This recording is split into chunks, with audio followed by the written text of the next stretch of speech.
কাটছে না দুর্যোগ, টানা 5 দিন ধরে চলছে বৃষ্টি, সমুদ্র উত্তাল, ফিরছে মাছ ধরার ট্রলার। এই খবরটি নিবেদন করছে স্বামী বিবেকানন্দ ইউনিভার্সিটি, আপনার সন্তানের স্বপ্নের ভবিষ্যৎ গড়ে তোলার একমাত্র সঠিক ঠিকানা। কাটছে না দুর্যোগপূর্ণ আবহাওয়া, প্রায় 5 দিন ধরে চলছে টানা বৃষ্টি।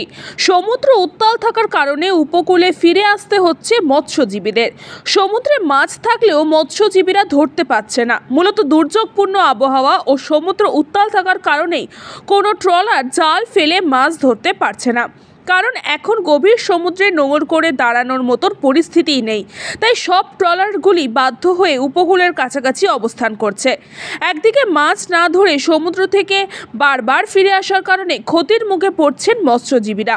দুর্যোগপূর্ণ আবহাওয়া কাটলেও আবারও ট্রলারগুলি মাছ ধরার উদ্দেশ্যে গভীর সমুদ্রে পাড়ি দেবে, কিন্তু সমুদ্র শান্ত না হলে কিভাবে তারা মাছ ধরবেন তা নিয়ে এখন চিন্তিত তারা।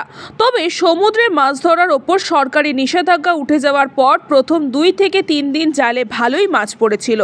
এরপর থেকে হঠাৎই সমুদ্র উত্তাল হয়ে ওঠে। এখন বেশিরভাগ সময় মৎস্যজীবীরা ট্রলার নিয়ে উপকূলের কাছাকাছি অবস্থান করছে বলে মৎস্যজীবী সংগঠন সূত্রেও জানা গিয়েছে। ঢেউটা প্রচন্ড উত্তাল, প্রচন্ড ঢেউ হচ্ছে, যার জন্য আমাদের ফিশারম্যানদেরকে গতকাল 7 তারিখ এবং 6 তারিখ এবং 7 তারিখ এই 2 দিন হচ্ছে ওয়ার্নিং দিয়েছে যাতে সমুদ্রে মাছ ধরতে না যায়।